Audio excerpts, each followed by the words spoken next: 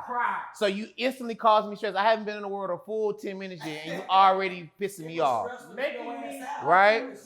And so when you think about those components, it becomes very important as you get older to recognize my peace and health is priority before any other bullshit. And that will reflect in your friendships, your professional relationships, the churches you attend or don't, the relationships you entertain or not, the type of financial choices you make. And so it's all interconnected, because when one is off, it really does throw the other things off. And I think that's important too, because one of the things I've seen, I did not believe till I actually tried it, was that, last year I was in disarray. I was going through my own depression related to where I was at, and my room was a mess. Quite honestly, my room was a mess, and I stayed with two other people. So all the other areas of the house were clean, but my room was a mess, and I was okay with that. I was like, this is my room, this is my little space.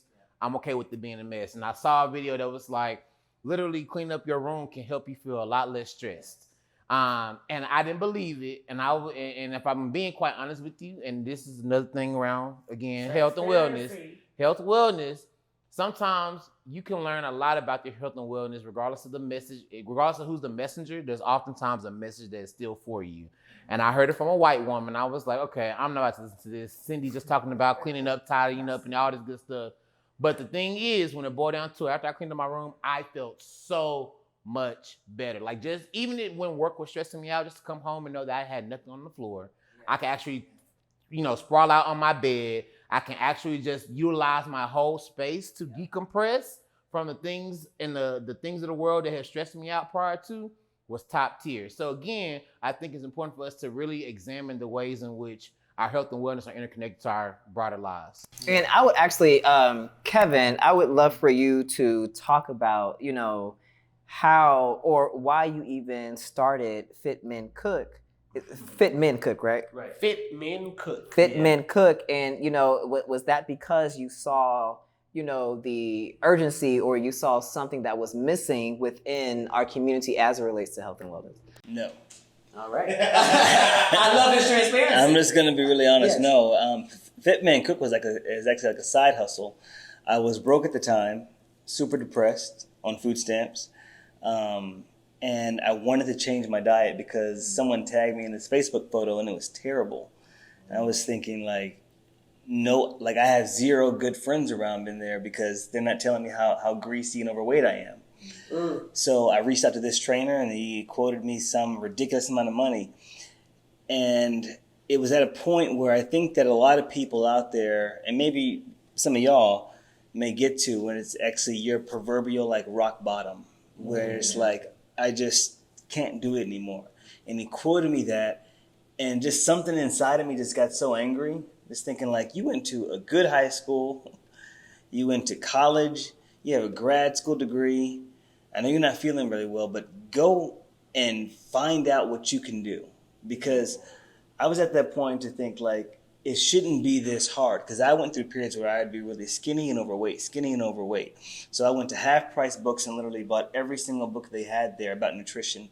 And I just began to read the content and just read. And then I went into the kitchen and I started to make recipes. And what I would start out with means saying, like, this is something, that I really, really enjoy.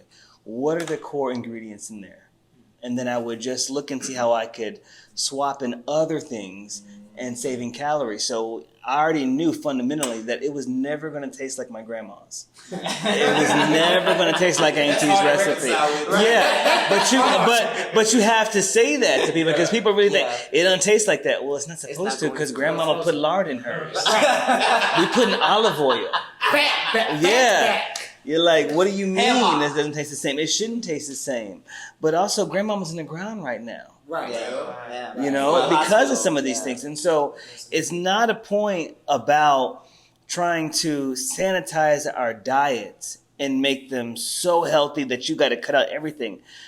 I truly believe, because I'm an absolutist whenever it comes to food, so I'm not going to tell someone veganism is the way. You got to do keto. You got to do this over here. It's all about balance. So what I learned through my journey was, all right, Kev, you can have the foods that you really enjoy. You may not have them in the way that you traditionally like them, but there's a time for that. And if you want to go ahead and have a brownie, you go ahead and have a brownie. If you want to go ahead and have some gumbo, then go ahead and eat the real thing. But I'm not going to tell someone you can eat that every single day for every single meal and you're going to be okay. And that's just the hardcore truth. So it's not about trying to get to this point where every single thing in your diet is a salad, but everything in your diet is something that's calorie conscious and that you look forward to eating and you don't mind eating, so that you have allowance for other things too. What I wanted to say was pretty much everything that everyone said. It's all interconnected to Harold's point. And from my experience, it all stems from what we've been talking about from the very beginning, mental health. And for me and my journey, I went through a whole weight loss journey, and I've struggled with weight for years. I mean, like practically all my life. And my heaviest was like almost 400 pounds. But it started from the mental aspect, where I suffer from depression. I had, from a young age, I always compared myself to like my more athletic cousins because they were more fit. I was the fat one. And I didn't know how to process that. And again, going back to mental health, I didn't know who to talk to. So it was like I internalized all of these emotions, and that started to manifest itself outward. So I started to gain weight. I started to, I didn't clean up my room growing up. I hated like school because I didn't want to go and take class, so all of that stemmed from my mental health. And it wasn't until later, come to high school years and college, where I started to like have these, small little epiphanies but again, still didn't know how to navigate through those emotions. And then later, it wasn't until I moved here to Dallas back in 2013. And to what Kevin said, I was like at my lowest point, and I was so depressed, and I had a low self-image of myself. And from that, I don't know, something just clicked for me, and I was like, I need to do better, and I want to look better for myself. And it started, up here. And then once I had, got a better understanding about what it was that I was dealing with, then I started to educate myself on, being more cognizant of what I put in my mouth, and then being more cognizant of, being more active. And then it just, the ball started rolling that way. So saying all of that to say, I think everything starts with, be it physical, be it financial. The more that we get this together, and the more that we educate ourselves on what we need to do as far as, finances or the physical aspect, I think that's, again, it's the mental piece for me, like people say. It is the mental piece. Can I just say one thing though? It is the mental piece, and we don't need to like minimize that. But soul food and African American food is just good as shit. Oh, so like sometimes the food just like tastes really good. Yeah. And so it's not always just like, you know, like the mental health aspect. So every time you see someone who's overweight, it's not because they got something that they're dealing with. It's just they just have poor like behavior and poor eating habits. But to your point, we medicate through food because it's the most readily accessible thing to us. I did a DNA test about 3 years ago, the one that people do to find out like where they're from. Ancestry stuff. I really didn't look at that piece just because I don't know. Anyway, but it shows you a lot of health stuff too. And one thing it told me is that I have a satiety complex in a sense, and that means that whenever I eat, like I gain weight so quickly, and I can never figure out the reason why. And that's just because the signal from my stomach to my brain is really slow. So I'll just continue eating and eating and eating and eating and eating and eating and eating, not knowing that I'm already full. But because that signal takes so long, is that so? You know, all that is, I think someone over here was talking about how, you know, you look at some of the stuff that they tell you to go ahead and do, and it's kind of like fluff. But when people say eat slower and be more mindful when you eat, that actually works for me because the slower I eat, I'll get full. And I'm like, dang, I got full. That's because I was already full. I'm just allowing the signal to my brain. So there are other things besides just mental health and wellness that actually affect our behaviors. That's something parents telling, you know, clean your plate as a kid. Right. Well, that's the beauty of us being multifaceted people. You know, everyone has their own personal journey and their own personal triggers, their you know, how they cope with, I mean, again, going back to coping mechanisms. And I think for me, so I definitely resonate with what everybody has said, but when I think about the well-being wheel, I think of it from the aspect of as the capacity to be able to change. Because read Zach's shirt. Zach, what does your shirt say? Heal this, because it's a process. It's a process. So from my aspect, wellness is a journey. It takes time for you to figure out what works for you, to figure out what you need so you can be mentally, physically, financially, emotionally, or spiritually whole. And it doesn't happen overnight. And so like in psych, there's this thing that we call the trans-theoretical model of change, right? And it talks about the stages of change, of behavior change, how we can change behavior going from pre-contemplation, from it not even being on our radar, to contemplation, to us thinking about how we're going to make that change, to preparation, to us actively preparing to make that change, to action, to us sitting in that change, maintenance, to us maintaining that change, and then sometimes, unfortunately, relapse, right? To us deviating from that change. But I want to encourage all of our viewers and followers that change and well-being, it's a journey, it's a process. It's not expected of you to happen overnight, right? And it's not up to you to judge your change or your well-being based off the next person, because what works for me might not work for you. As he said eating slow works for him. Right. Eating slow might not work for me because our bodies are wired differently. We need different things in order to make sure that we are whole, holistically whole. Right. That was a DNA test. That was for me. Right. That was for him. Right. So I want to share with you all that wellness is a journey, and it's not about where you start. It's about the things that you learn within the process to help you get to your goals, to reaching your goal, to become better. Everybody's level of better is different, but as long as you start in a different place, as long as you end in a different place from where you started and you see progression, that's a success. And that is the journey. We're going to take a journey as we take a commercial break, and we'll be right back.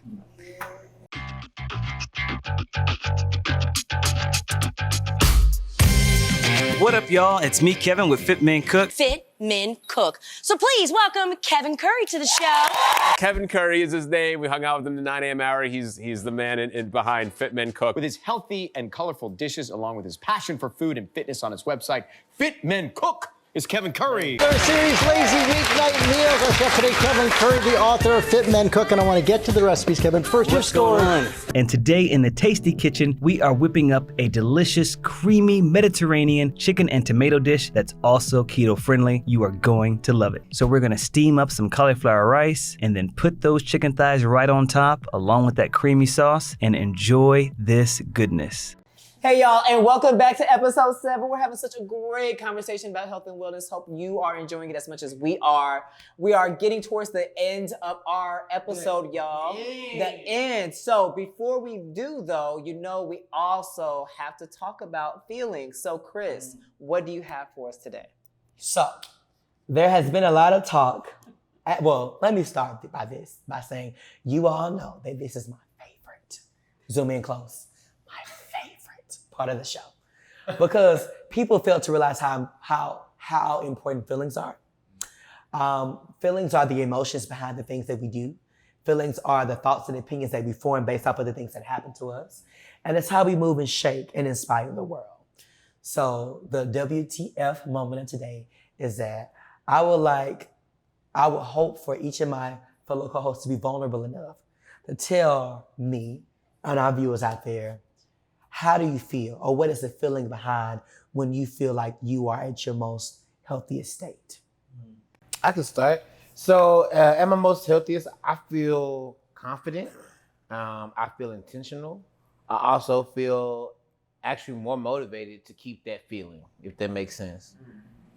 I feel more confident, more refreshed, and able to help pour that feeling into other people. I feel at peace. I feel creative. I feel light.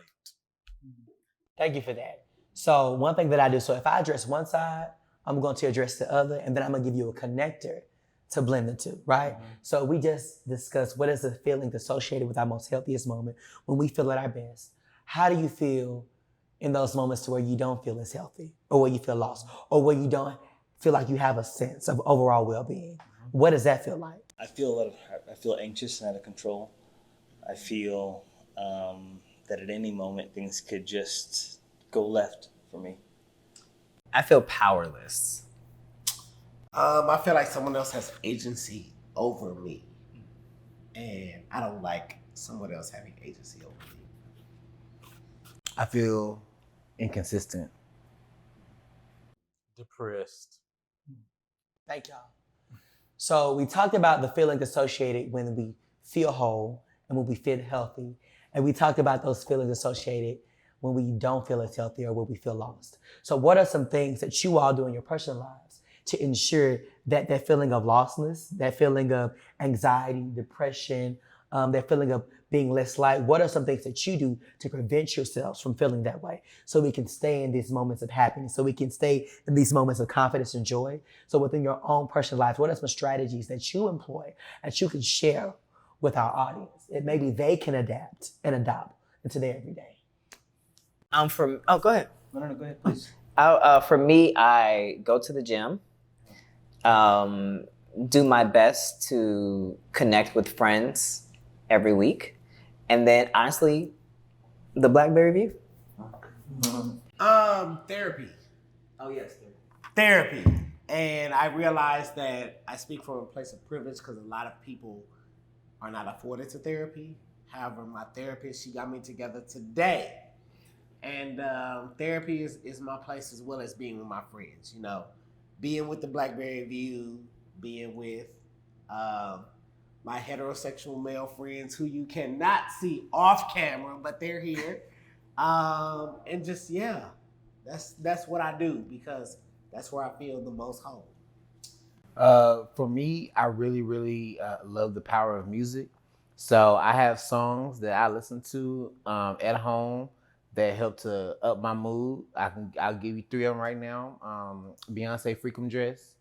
I also like Cheetah Girls, Cinderella. Yes. And then for my real ratchets out there, I have to go a little gutter and a little gangster. And I like See Murder Down for my niggas. Hey! Dun, dun, dun, dun, dun. Hey! So in my house, if you ever come in, I'm playing those songs. That's me boosting myself. And he start. That's when he strolls. That's his strolling song. He starts strolling. Kevin, what about you? Sorry, I was coming down from the studio. A couple things. I like what you all said because about the Blackberry View being a place of comfort for you, because the takeaway for people watching maybe shouldn't be, I gotta be in the Blackberry View. It should be to create your own community where you're actually able to talk about things. I find that people, especially myself too, that whenever we struggle with like depression and just emptiness, I feel that that's a common trait with people. And it comes from like you derive a lot of joy from helping out other people, all right? And what that means is you become the cookie jar. So everybody comes to you because they know that you're going to answer the phone, that you're going to be there for them, that you're going to answer that call, right? And so you're always there to go and do that. So I went through that, and I just began to become like really bitter and really upset just because I didn't feel that was like reciprocated. So the answer wasn't necessarily for me to go ahead and find someone to reciprocate that. The answer for me was to find a place where I could take from somebody else's cookie jar and fill up. So what are you doing outside of the Blackberry View, outside of your friend group that actually nourishes you? It could be working out. It could be a book club. It could be a wine club. It could be a CrossFit thing. Something that you aren't the smartest person in the room and you aren't the resource. That's good. Yes, I like that. I like that. Kind of related to that. And those of you, our viewers know by now, like I'm a singer and a classical singer at that. So that's my therapy. Music therapy is so near and dear to me. And anytime that I'm feeling down or in a funk mood, I'm either listening to an opera, watching an opera, or singing along, through my arias or what have you. And that's always a huge pick me up. And it's scientifically proven that music is therapy, and it can really get you out of some tough spots, because it definitely has and still does. So it's music for me. Yeah. So I want to thank everybody in this space for allowing themselves to be vulnerable enough to share their highs, their lows, and those moments in life that take them from the lows to the highs. And so I did that exercise that way because I want our viewers to know that in order to be okay, you have to learn how to be okay with not being okay, because you will never know how to go right if you never know where you turn left, right? So take that moment and take that time, space, and opportunity to look at your life and figure out what's going on, what I don't like. And the only way you can make it better is to figure out what went wrong. And that's how you know how to fix it. So it's like you can't put a Band-Aid over a wound without putting some antibacterial over it.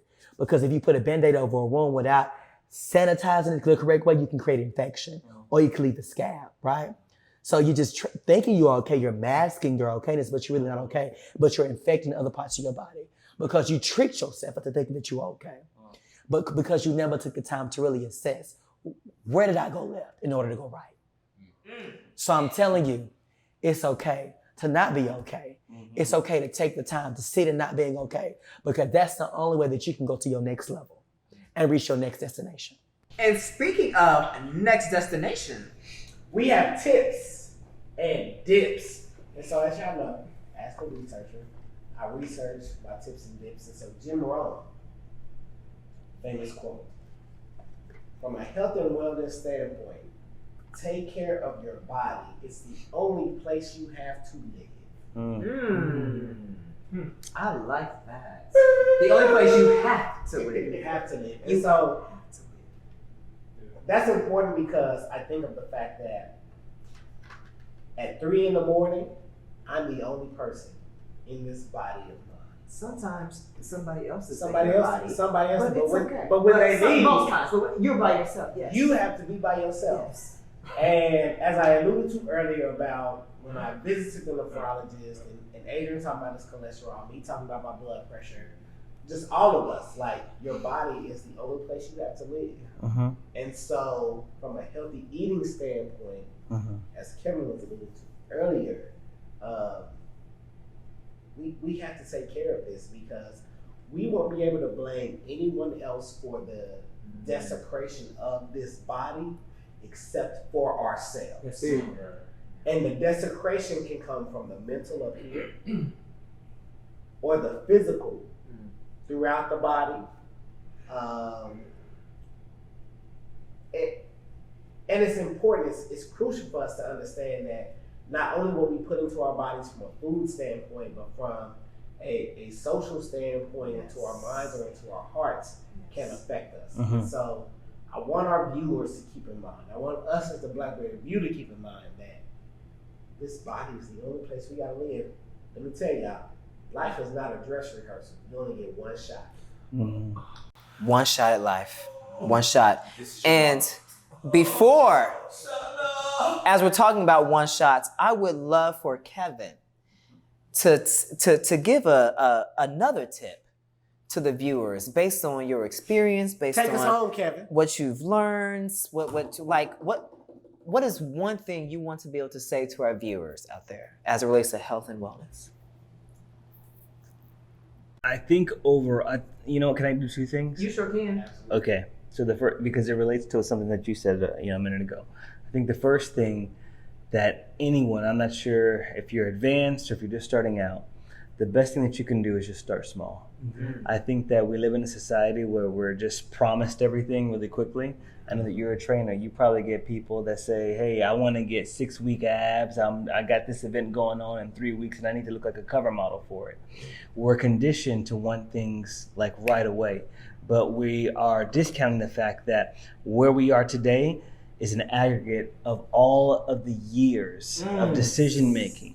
So one bad meal isn't going to put you there, and one good meal isn't going to undo all of that. So we've got to first start out with this understanding that it's going to take some time, right? Yeah. But if you start small, and if you just work on one thing little by little, you don't really notice the fact that, oh, wow, I've only been doing this for like 2 weeks, whatever, but I'm losing inches or whatnot. But if you just look at just one thing that you're changing, if it's like, I want to cut down on soda, I want to stop drinking so much sugar, I want to eat a salad every week, just small things, little by little, you build your confidence. And then all of a sudden, you'll look back 3 weeks from now, a month from now, 6 weeks from now, and be like, I just changed my entire diet and didn't really realize it. Because you're just focusing on just that one thing. That one thing. So don't go cold turkey and try to flip your life all at once, because you're going to be back at square one, and not even square one, you're going to have a bigger t-shirt because you gained so much more weight. I guarantee you, I've seen it every single time. I was that person, but I also work with people that are that. And the second thing is something that you all have kind of touched on, and that's the individuality of all of our journeys. There's a quote, I love your quote. There's a quote that I live by. Now, I heard it from Rev Run about 4 or 5 years ago, and I'm gonna tell you something. This should be on like a t-shirt, be on every billboard. This is the way that you live your life. I'm so serious, because and the sad thing is that once I tell you this, only a small fraction of people are actually going to really get it. And here's the quote. He says, whatever gets the most peace, gives the most peace, gets the most time. Whatever gives the most peace, gets the most time. And if you can understand how that just relates to every aspect of your life, you'll find yourself healthier and happier. Say that one more time. Whatever gives the most peace gets the most time. When you really get that down into it, just changes everything. That means you're not competing against what society says and what health looks like. You're not trying to keep up with that ex that broke your heart. You're just looking at you and what makes you happy, what makes you healthy, what makes you whole. So just in that quote, we have spiritual, financial, mental, intellectual, all the things that you talked about in your wellness wheel wrapped up right there. And I strive each day, I remind myself of that whenever I get frustrated, because usually my frustration is linked to looking at somebody else's wheel and thinking that I should be going and doing that. But why should I be doing that when I can be focused on the things that, Kev, this makes you happy. Why are you doing this over here? This is your lane. Like, looking at my wheel, you gonna fall off a cliff because you don't know what direction your wheel is going in. Hello. Hello. You know, we like, oh my God. Oh my God. Like, Go ahead and close that. Lord, where's Jesus? God. Go ahead and close that. Woo! All right, y'all. This, you know what? Before I close out, Kevin, give the people your Instagram and where they can find you. Let the people know Make it plugs. where they can find you. At FitMen Cook, you can find me. You can find my products over at The Fit Cook. But yeah, find me there. You can also download my app, FitMen Cook, on the Apple Store or the Android Store. There are just recipes there, almost over 500 recipes to help you live healthier and happier. I'm no absolutist again, so I like all styles of eating and whatnot. And I think it's really, really, really important that the community, the Black community, takes care of itself, because we're leading the charge. And you know, I like I will say, now is the time for us to begin to think about health and wellness. And I know that a lot of people have started to jump on, like, you know, the veganism bandwagon, and that's fine. But that's not the only way. We just need to make better choices. And when it comes to health and wellness, remember this. If we believe that we taught the world how to eat and we taught the world flavor, then why can't we do the same thing with healthier, calorie conscious foods? We should. Because we teach the world everything. Okay? Everything. So, and also he's good to look at. So at least go to his Instagram for that. Like, you won't be disappointed, okay? But anyway, y'all, we have come to the end of our episode 7, y'all. Please stay tuned for episode 8, our finale episode. We have guests, y'all, all heterosexual, cisgender Black men, and we talk about five. We talk about down low, we talk about bisexuality, we talk about a whole bunch of shit, so you don't want to miss that, y'all. So again, follow us on all of our platforms, Facebook, Instagram, Twitter, at The Blackberry View. And of course, don't forget to subscribe to our YouTube channel where you can watch all the latest episodes of The Blackberry View. And until next time, y'all, peace.